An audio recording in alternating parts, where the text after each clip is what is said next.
Bonjour à toutes et à tous, j'espère que vous allez tous, c'est tout bien. On se retrouve aujourd'hui pour parler du tome 5 de World Finest, du tome 5 tout simplement, réalisé par Mark Waid, dessiné par Dan Mora, Steve Pugh, bref, et par Travis Mercer.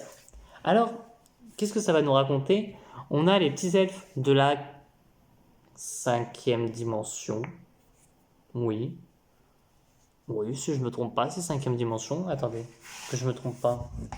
Tac, tac, tac. Oui, cinquième dimension, c'est bien. J'ai bien retenu. Qui ont un petit souci. Voilà, parce qu'un méchant est en train d'attaquer tous les elfes de la cinquième dimension. Et ces derniers vont demander de l'aide à Batman et Superman, tout simplement. Et c'est alors que, tout simplement, ces derniers vont les aider. Mais un nouvel ennemi va débarquer du nom de... Je n'ai plus le nom du méchant. Mais ce n'est pas grave. Parce que ça reste quand même très bon.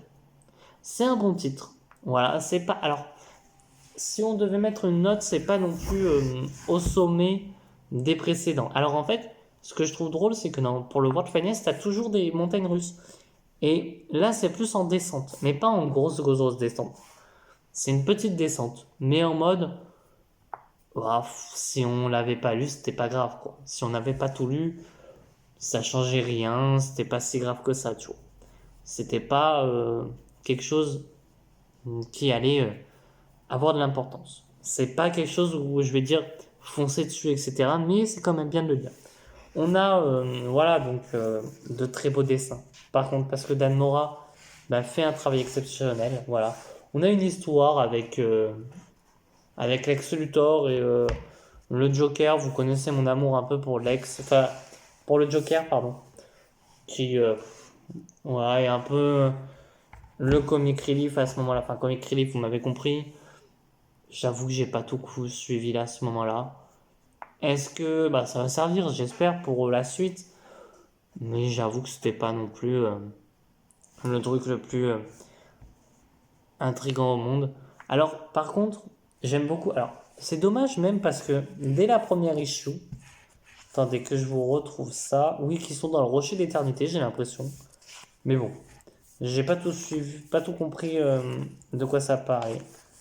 Et il y a un truc qui était cool, c'est tac tac tac là. En fait, il y a eu un brisage de quatrième mur à ce moment-là. Vous ne voyez pas bien en fait. Bon, c'est pas grave. Il y a eu un petit brisage de quatrième mur. Et j'avoue que ça ne revient pas jusqu'au bout. Ça ne revient pas. J'aurais tellement kiffé que ça revienne. Et j'avoue que le brisage du quatrième mur, c'est pas quelque chose qui va me plaire au plus au point, mais j'avoue que ça me dérange pas plus que ça. Tu vois, c'est des trucs qui, si c'est bien fait, bien emmené, il n'y a pas de souci là-dessus. Si c'est mal fait, ça dégage, je trouve. Enfin voilà. On a aussi, alors, sans trop spoiler, voilà, on va avoir ce méchant qui va débarquer. Il y a, pardon, il y a un truc cool que j'ai kiffé. C'est, alors, t'as à un moment donné, on te fait comprendre qu'il vient de la sixième, donc c'est là où tu as toutes les temporalités mélangées. Et à un moment donné, tu as t'as du coup Robin hein, qui va tirer quelque chose et donc ça va nous montrer un peu son futur. Et j'avoue que le costume de Nightwing du futur est dégueulasse. Voilà. On nous montre un costume où, alors oui, certes, il est baraqué, enfin voilà, mais il est moche. Ce costume est totalement moche. Est-ce qu'on a voulu nous faire un Nightwing Dark Knight Returns? J'en sais rien, mais c'est moche. Moche, moche et moche. Enfin bref. Euh, et j'avoue que là, on prend pas de gants à nous mettre KO Batman. Voilà, on n'est pas en mode oulala, faut que Batman soit KO. J'avoue qu'aussi les faiblesses sont bien respectées. Faut l'avouer là-dessus, c'est que Superman. Alors oui, c'est un comics Batman et Superman, mais c'est vrai que Superman, là dans ce récit, est plus une voix. C'est plus quelqu'un qui va parler, qui va pas tant donner de coups de poing que ça, parce que face à de la magie, il est beaucoup plus faible, voilà. Mais j'avoue que ça m'a fait kiffer. J'avoue que le voir ce personnage-là, enfin, on a voilà voir comme quoi il peut pas faire grand chose, mais il essaie quand même de se battre. On le voit hein, quand même qu'il essaye de se battre. On a quelques autres ennemis, quelques autres membres de la Justice League, notamment Green Lantern. Oui, on a Flash. On a voilà, d'autres membres de la Justice League qui sont là. On n'a pas Aquaman. Ah, si, on a Aquaman. J'ai une connerie, on a Aquaman. Voilà, on a Supergirl, etc. C'est ça qui est cool. Et j'avoue que moi, ce que j'aurais kiffé, c'est que on est, par exemple, non, donc Green Lantern, je vous dis une connerie, on l'a pas. Voilà, mais j'aurais aimé l'avoir, Green Lantern. Pourquoi on ne met pas Green Lantern, j'en sais rien. Enfin bref. Mais voilà, Mark Waid et Dan Mora font un excellent travail dessus. Foncez dessus. Voilà, le tome 1 était bon, le tome 2 moins bon, le tome 3 mieux. Si je me trompe pas, le tome 4, bon, ça a laissé à désirer. Ou quoi que peut-être j'avais aimé, je sais plus. Je sais plus du tout si j'avais aimé le tome 4 en fait. Mais le tome 5 il est bon. C'est pas le meilleur, voilà, faut être honnête, hein, faut dire ce que c'est. C'est pas le meilleur. Il y a beaucoup mieux, mais voilà. Enfin bref, tout côté avec Lex Luthor, c'est le seul truc que j'ai pas compris. Voilà. Vraiment. Alors après, voilà, on a moi de voir. Alors on a aussi les méchants, hein, évidemment, qui justement ont leur être de la cinquième dimension. On a un parasite qui est surcheaté. Voilà, on a Deathstroke, on a un Sinestro, on a plein d'ennemis. Après, bon, j'ai envie de te dire, c'est un tome 5, donc en soi, ça serait.